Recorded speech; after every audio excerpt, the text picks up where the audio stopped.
The reason the majority of the world will never achieve success is because they just quit too early. People don't realize the power of just not quitting. You could be right there and you're just about to break through and you quit because people are soft. People lack the ability to be strong up here. Today in studio, we've got Long Island's own Josh York. Josh is the founder of GymGuyz. This is the man we want to talk about when we talk about scaling a business that has never been done before. You had some issues growing up that have later fueled you. I like hard. I've always liked hard. And hard is the only way to really ever achieve anything successful. But that's my superpower, you know? Right. If you're not first, you're last. I went through 70 trainers. 70 trainers before I kept one longer than 3 months. Wow. That's very discouraging, right? How many times have people called you fucking crazy? I take that as a very, very compliment. I like that. I like that a lot. But like, you have to believe. If you don't believe, it's not going to happen. You know, everyone should be at their full potential, and the only way someone's going to get by their full potential is by.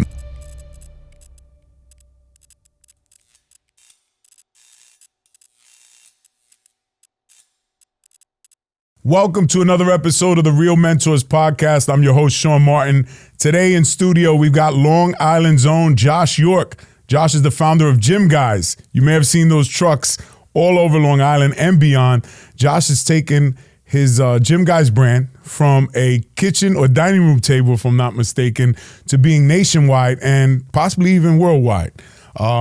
This is the man we want to talk about when we talk about scaling a business that has never been done before.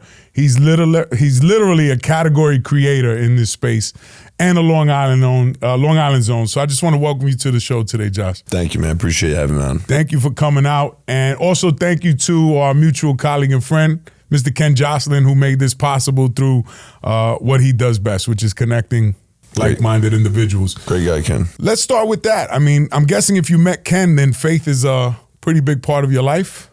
Absolutely, yeah. Ken and I connected a couple of years ago. I spoke for him at a couple events for him. And he's a great guy, man. Great guy. I love Ken. How important is faith to you, and how important has it been along your journey? It's very important.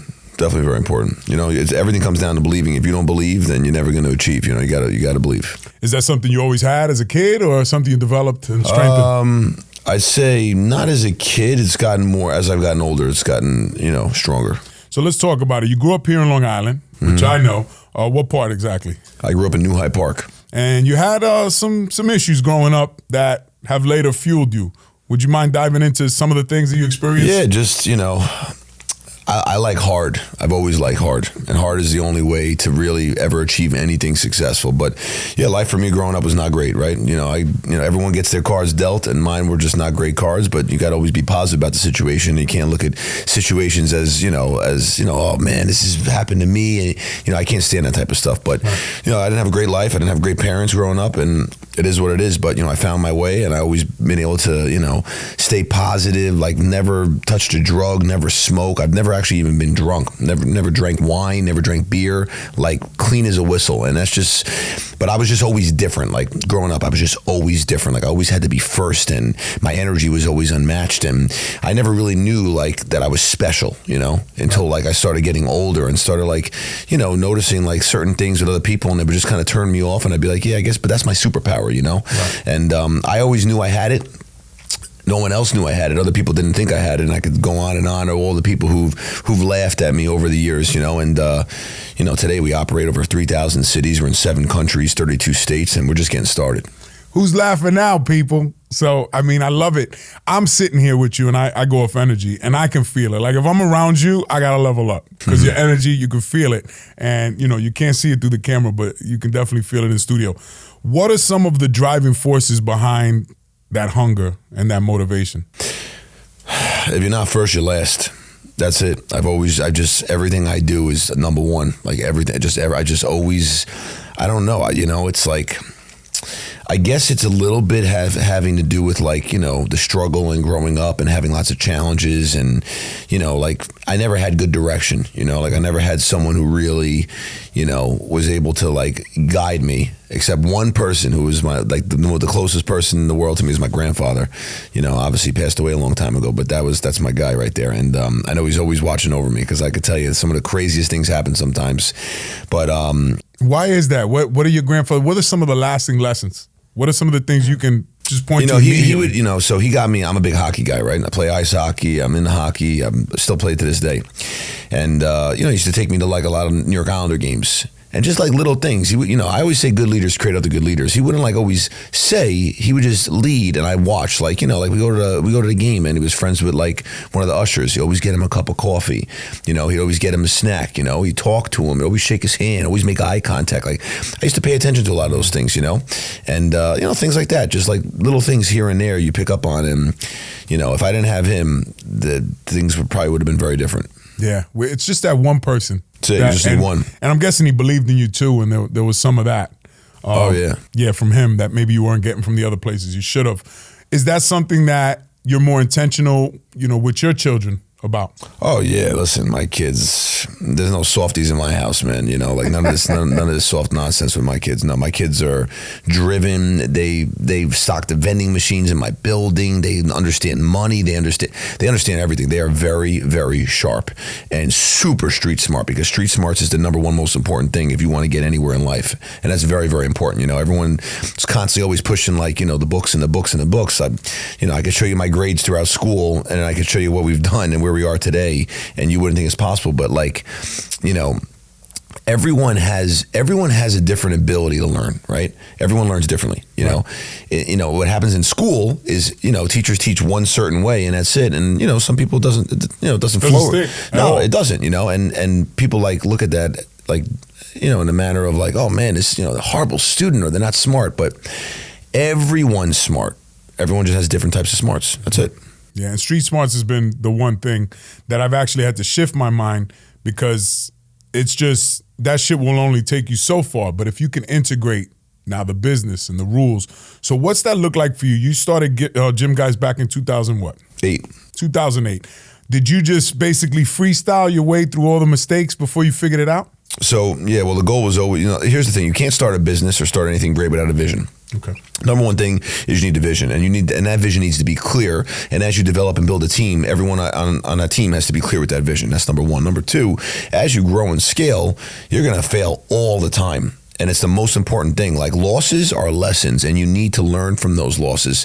I would never change anything. I've made more mistakes than you could possibly imagine. I've got screwed over, backstabbed, tons of money stolen. I've had scams happen to me where I've had someone wire lots of money and I've lost it. I could tell you stories that we'd be here way too long going through. The bottom line is you keep moving forward. That's it. Like, people, the reason the majority of the world will never achieve success is because they just quit too early. Like, people don't realize like the power of just not quitting. You could be 1 week away, you could be 2 days away, you could be 3 months away, you could be right there, and you're just about to break through, and you quit because people are soft. People lack the ability to be strong up here.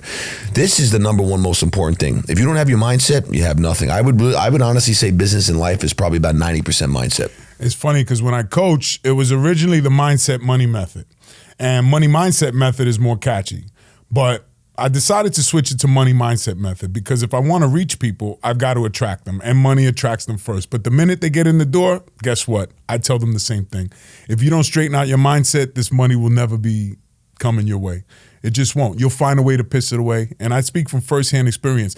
Now, as a kid who grew up hard scrabble and from humble beginnings like you did, was there a point where you found some success and had a tendency to piss it away for a little bit before you caught yourself? Or is it something that you were very, very disciplined about? No, I'm the most disciplined person you're ever going to meet. Like, whatever I want to do, I accomplish it. Like, I'll give you a good example. So when I was younger, I don't even know why I used to do this, but I had nothing to do all day. I would wake up. I'm a super early riser, and it started at a very young age, but I would wake up, and I became obsessed with wanting to be in shape. Right? I used to see those magazines. I'm like, man, I want to look like that, So I used to be obsessed with it. I would get up at 3 o'clock in the morning. I would bike 4 miles to the gym and 4 miles back, literally at 4 in the morning. I had nothing to do all day. What time did you start? What age did you start doing this? Probably like 14. Holy shit. Yeah, 13, 14 probably. You were itching to get out of the house. I used to spend, I didn't even know what I wanted to, I didn't even know what I was doing. I would spend like hours and hours in the gym working out when I was just overtraining, getting no results. Right, but you were there having that conversation with yourself. It was like literally 7 days a week I would do that. But you were talking to yourself. I think hearing you out, I always like to get down to the mental component, and it's easy to dismiss that because you are a hard-charging motherfucker. That's the bottom line. But those teenage years were the foundation. Something tells me for you being comfortable being by yourself, overdoing it, literally getting no progress because you're fucking beating your own progress up and not knowing any better, but still pushing forward.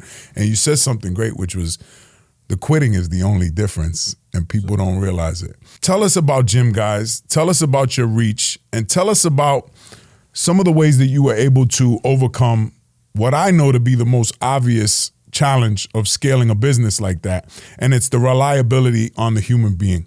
Because human beings as trainers are as different as anybody else. Every trainer is differently.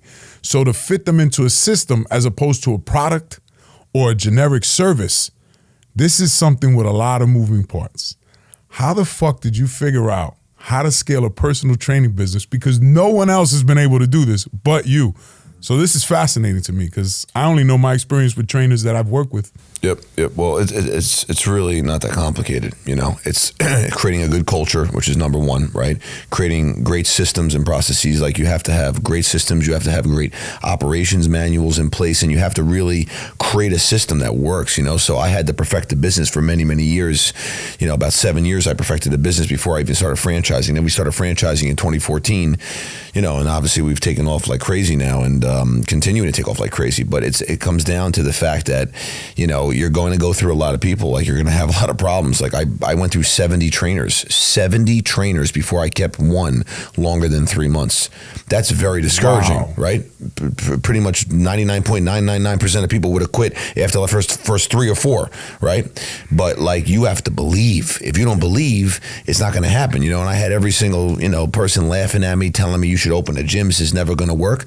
Yeah, okay, look at the world we live in right now. I'm sure you've ordered off Amazon the last minute, the last hour, the last week. I'm sure you probably have used maybe Uber, DoorDash, or Instacart. Convenience will continue to rule the world. We're not a gym. We're a rebellion against it. And if you look at actual gyms, 90% of people that have a gym membership do not go. Treadmills that sit in people's houses become the most amazing clothing racks. Apps don't work. AI will help enhance, but it's never going to solve the problem. People will always need accountability, and that's not going anywhere. And I've always seen this from day one. I've always believed it from day one. And, you know, that's why we are where we are today. How many times have people called you fucking crazy? Oh, a lot. Well, I take that as a very big compliment. I like that. I like that a lot. I'm listening to it, and because I understand it, I appreciate it. But I can see how many people you must have rolled the wrong way in pursuit of this fucking dream. If you want to be normal, you will get the results that normal people want. Yeah. That's just how it goes. Let me tell you something. I interview a lot of people. And you're somebody that is unique to any interview I've ever done before because you're literally a category creator. And I honor you for that fucking persistence, but I also want to let the audience know that this is the only way that you're going to accomplish being a category creator where you're going to do something that no one else did. You're going to fucking hire 70 trainers that never stood longer than 3 months. I can't stress that enough. 70 different human beings that failed to last more than 90 days, and you kept going. Yep. Brother, what is it that you are able to do in your mind? Is there something you reach to? Is there a feeling, a thought, a memory that when you want to give up, because you must at some point along that? Never. I've never once ever said that thought never crosses my mind. That's impressive, man. Ever. It never crosses my mind. And I don't know, man. I like, you know, and people should think like this, but they don't. But I'm one-on-one. Like I'm one-on-one. Like there's I think the person that's going to hear this is obviously the first excuse. Oh, well, his life's probably way out of balance or whatever. If you want to create something great, there's all that, you know, that shit we see. Well. That's actually not true. So my life is actually very balanced because you create your own balance, right? Let them know. You know, people would say, oh yeah, well you probably, you know, I don't know, he probably doesn't have kids or has a, no, I do. I have kids, I have a wife. I see my kids every single day. Like, yes, there is sometimes you're going to have to sacrifice. Like, you know, I go to probably 90% of their games. I do travel a lot. Things happen. But you have to give and take. Like you can't have it all, right? But it's also why I get up super early. That's when I get my things done. You know, there's a method to it, and honestly, it's just about execution. The problem is everyone goes around talking about they're busy. most people are not busy. They're full of shit because it's about being effective. There's a big difference between being busy and being effective. Everyone's busy, but they're not doing a damn thing. Right. And then the problem is they can't execute. And if you can't execute, you're never going to have success, right? It's about execution over like a decade of consistently doing it every single day, like no matter what. Like I don't even believe in sick days. Like I've never taken a sick day in my life, let alone I rarely even get sick. Like I'm just so goddamn healthy. But it's about that consistency, and you have to rinse and repeat that. And when everyone else is like, it's like during a blizzard or something, right? I'm the only one on the road. I'm always on the road with all the snow people, right? I'm still doing my workout. I'm still like nothing stops me. Like I'm unstoppable. Like I will never be stopped. That's how I think. That's how I believe. And I do things that other people won't do because I'm going to have things other people won't have. Were you a sports guy growing up? Always, Did you play yeah. sports? Always, yeah. Ice hockey, always, still to this day. Ice hockey. Yeah. You're in phenomenal shape. What are some of the things that people who are sedentary, people that are hearing this, that are motivated for this moment, right? That's the whole thing about motivation. It comes and goes real quick. What are some of the simple things, simple tools that they can do to start to improve their health? Well, number one, there's really no excuses now because now you have GymGuyz, right? And you can call us and we'll come right to you and hold you accountable. So there's really no excuses. But if you're really okay, when you go home at night and you're about to hop in the shower and you stare at yourself in the mirror naked and you look good and you feel like you're happy like that, then fine. But I think that's horrible. Like everyone should be at their full potential. And the only way someone's gonna get by their full potential is by moving. And it is a fact that if you exercise, you will not only live longer, you will feel better, you will have more energy. I don't even drink coffee. I've never touched coffee in my life. I've never touched an energy drink. I've been up since 3:30 this morning, 3:29 to be exact. First thing I do, I'm in my ice bath, 27 degrees. Then I get ready, I warm up, then I go work out, then I'm in my sauna, I do my cardio. It's like that every single day and I'm nonstop. I could literally go 2-3 nights without sleeping and I still would have the same amount of energy. Literally, the same amount of energy. The point being is, it all comes from exercising. But, people like to, obviously not take care of themselves, and it's a horrible thing, And then I get people reaching out to me all the time, to do interviews and ask me questions, whatever. And this one person reached out to me and said, can you provide some guidance, some help for me? I'm having trouble with my kids. And all I said was, I was looking at the profile and I was like, listen, you need to look at yourself first. So if you want to change habits there, you need to change your habits. That's it. You can't, it doesn't work like that. It's like you go to a doctor. I'm trying to find a new doctor, right? And it took me a while and I'm going to these doctors and, I walk in and this doctor walks in, he's out of shape, he's unhealthy. And I was just like, that's it. And I walked out because it doesn't. What the fuck are you gonna tell me? You're gonna give me a pill? It doesn't work. It doesn't work. It's like when I was in college, I had a professor, and I never really failed, but this guy failed me 2 times. Right? I'll never forget what he said to me. He said, and he didn't like me. He didn't like me, right, at all. He hated me. He's like, you're just a dumb jock. You're never gonna be able to be successful anywhere. And it's like people listen to that, but then I'm like, I would love to see what's in his bank account. Like that's what I would always think when I'm in school. Like this person's teaching me, like you're not going where I'm going. I want to see how much money you actually have. And then one day, I'll never forget, I saw him leaving the campus. He's driving and he's got tape around his door because he couldn't afford to fix his door and his car was breaking down. And look, okay, not everyone could afford certain things. Fine, whatever. But that's your choice. Right. Like you can change that. Right. That's up to you though. Same things go, with your health. What are some of the books that you've leaned into? I know you're an action guy, but a lot of the principles that you're living by. I think there's a lot of great books out there, and I think one of the greatest books. B 2.0 is a very good book. It's a business book. The E-Myth Revisited by Michael Gerber is a very good book. Teach about like how to work on your business, not in your business. I'm a very big fan of the Nike story. Phil Knight, Shoe Dog. It's awesome. Very, very good. Very big fan of that. What was it? You got something in your office signed. There's some story about that. I can't talk about that one. Yeah, we don't talk about Fight Club. Can't talk about that, but. So, there's a lot of great books out there. The problem is everyone's like looking for something. Like, I will like read books. I usually read a couple a month. I'll go through them. I do it on audio. If I'm in the shower, I'm in the sauna, I'm always like productive with my time. And I'll just look for a nugget or two, people think they have all the answers. You're never going to have all the answers and you always need to keep growing and leveling up. And the minute you stop is the minute you die, right? Like the minute you become comfortable is the minute you die. Like I'm always seeking for discomfort. I always do hard things every single day. Every single day. Like how old are your kids? My kids are 11 and 7. Now, I got an 8-year-old, I got a 3-year-old. What are some of the disciplines obviously, and you stress the importance of modeling. They're going to model you. They're not going to listen to you, but they're going to fucking see what you're doing, and they're going to try to live up to that expectation.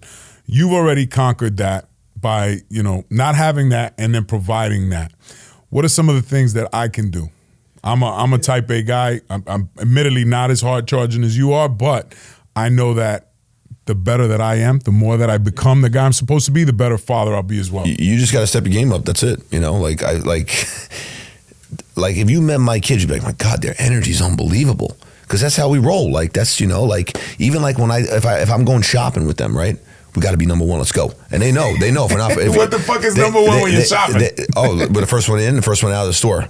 Like we'll be there when they're opening up, and we'll be the first one out. Black Friday, I'm not fucking with you. No, but the bottom line is, Yorks, let them go in first. But those things, like, and I'll tell you, it's like you don't understand. Like people are always watching. Right. People are always watching. So it's funny. A couple weeks ago, I ran to Costco. I had to get a couple things, and I usually go with my boys, but they were still sleeping. So I had like random people who I guess always go on the same day as I go.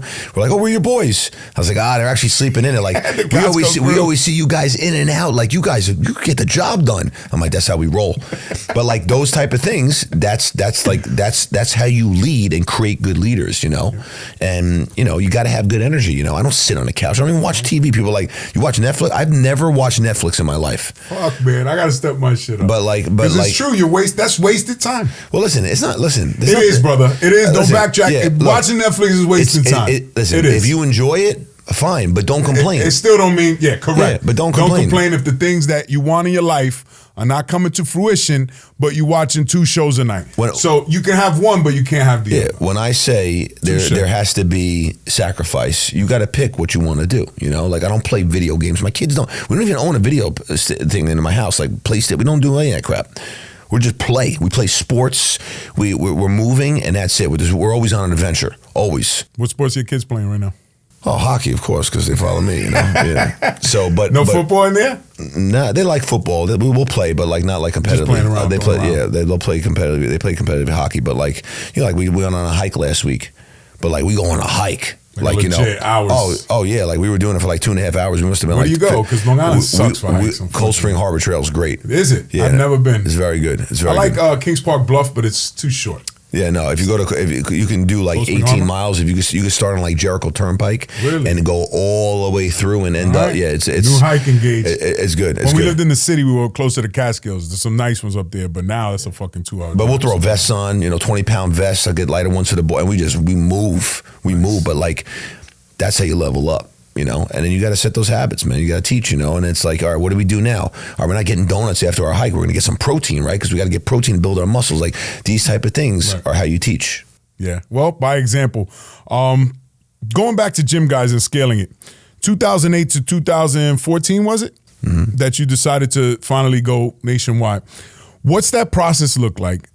And what were the systems, processes, and things that you adopted to go from doing it all on your own to finally getting to a place where you could scale? Yeah, so, when I talked about earlier that you got to work on your business, not in your business, you got to understand that like things are not going to always be done the way you want them to be done. You have to try to get them as close as you can to 100%, but you got to realize it's never going to be 100%. So like one of the biggest and hardest things for me was stop answering the phone, because every time I answer the phone, I book that appointment every single, literally, like I tell you, I went on I think the number is 697 assessments. I've closed every one except 18. Like my numbers are nuts.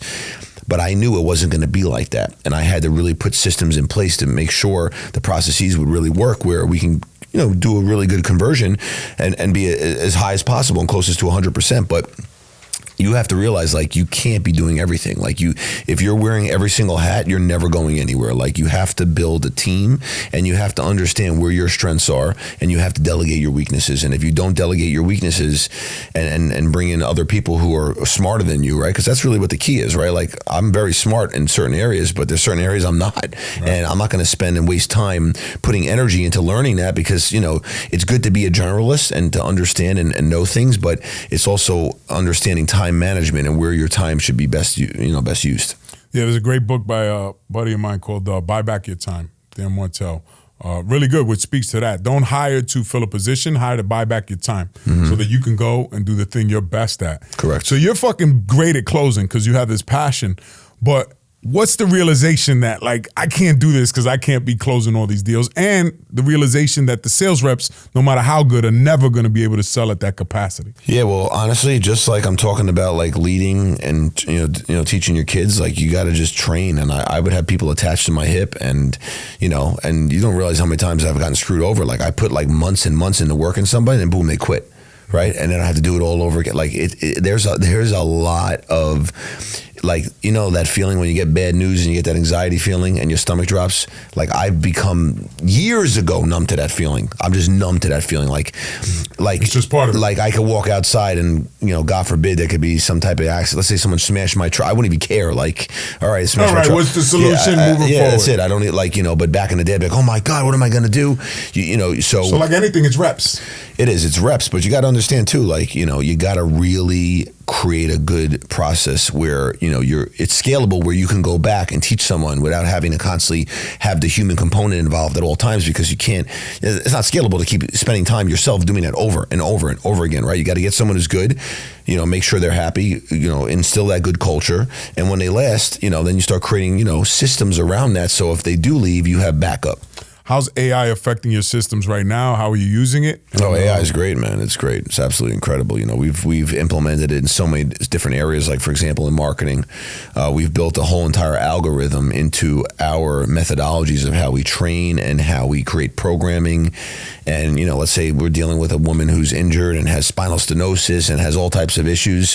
What used to take 30 minutes now takes 5 seconds based on everything that she has an issue with. Let's say that we did on the assessment, we would put that into our system now. AI would calculate it, program it, put it all out, and boom, it's done for us. 1, 2, 3. So you're working in tandem with AI to give your trainers programs that are custom built for every single individual that's using your program. Yep, and then also other areas, weak areas, like just certain things with operations and marketing. I was just going to say, how's it affecting that? Because that's really the big benefit. Our marketing team, we probably could have hired another 15, 20 people, but due now to obviously AI, there's a lot of things you can build and do if you have the right tech team to build it. That literally will save you so much time. AI is incredible. Were you somebody who adopted it immediately? Right away. Yeah, you already knew. Yeah, and that's the trick of business owning. It's staying ahead of the curve. Correct. Because you, like you said, you don't know what you don't know, and you're keeping an open mind. So as hard charging, as fucking sure of yourself as you come off, you're still humble enough to know that you don't know everything. So what was the book, or who was the person, the mentor, the influence that was the light bulb for you to get from that place of hard charging, hard scrabble to kind of now I'm stepping back and I'm managing these people? Who was the person that gave you the best example of that? Yeah, really nobody. It was myself. I just knew that, I am always watching, right? I always pay attention. I might not talk a lot sometimes, but I'm always watching. I'm always observing. I'm always paying attention. And, I just would always just, I'd go like to different businesses. I'm always watching to see what people do. And I'm like, man, that's wrong. That's not right. And then you see the world we live in. It's pretty crazy. And these are real stats. Like 80 to 85% of people drive to work committing spiritual suicide every day, right? They're miserable. Sunday nights around 7 p.m. They're like, oh God, I got to work tomorrow. Monday's the worst day of the week. Wednesday, okay, it's the halfway point. And today, oh my God, I'm so fired up. I'm going to be bouncing off the walls for 2 days a week. You're broken. And what are you doing with those 2 days? You're drinking, you're eating to excess, or you're partying, or doing shit that's not healthy for you anyway. Yeah, but if you're broken like that, there's nothing wrong with that. Yeah. It's just you just need to make the move to be like, I need to do something that I love to do that I can, make money with.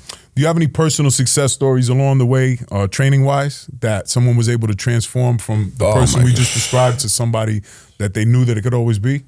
Like, I'd be sitting here way too long, man. What's one that stands out? Give me the one that sits in your fucking heart. There's so many, man. We work with a lot of autistic children. We really help these kids. I've had mothers and fathers crying to me, like what we've been able to do. We have, I had a young boy who suffered from severe depression. We ended up going to People magazine with this story. It was so powerful, but he's never been in school. He's been homeschooled his whole life. Lost both his family members, both his father and mother. Was living with his aunt. McDonald's every day, video games. He ended up losing 100 pounds in 6 months. Ended up going to school, ended up getting in a relationship, and we literally changed his life. And when we did the interview, this guy came up to me, hugged me so hard, crying, and said, "Thank you so much for starting this business." Like, that's powerful, man. Like, and I can go on and on with the stories and the lives we've changed, hundreds of thousands of people all over the world. Now, you were driven already, but you're also a man of faith, even though, you come off as very, very hard. but I saw you soften up for the first time right there. And I've also seen you give talks at schools and things of that nature. What other things have you implemented into your, universe in order to help give back? Because I've seen that happen too, even though you're very quiet about it. From what I do it often. You know, I do a lot of stuff at schools. I talk to kids. You know, I do also do a lot of keynotes. You know, most of those obviously are paid for, but so once in a while, if it's a certain situation, I will give a keynote. But when I have time, I definitely I give back. I'm gonna put you on the spot for a second because I'm forming something here in Long Island called Young Kings Club, and it's my goal to teach financial literacy, health, power of dreaming big, thinking big. Can I count on you to maybe come out and speak once or twice? If my schedule permits, 100%. Fair enough. All right, man. Listen, Josh, I appreciate you coming out on the show, sharing the lessons, and also sharing with me exactly who you need to be when you create something from scratch and take it to where you take it. Tell us a little bit more as you sign off about GymGuyz, locations, where they can find you, and what's next, more importantly. Yeah, you can just visit GymGuyz.com. All the information's there. And, we're continuing to scale and grow. Like I said, 7 countries, over 3,000 cities, over 30 states. And, if you're interested in our services, you can visit our website. Yep. So if you're slacking, you need some accountability, GymGuyz is the place to go. Nationwide right now, worldwide as well. So if you're picking this up, make sure you follow Josh. Make sure you follow GymGuyz as always. Thank you for tuning in. Let's get it. My man.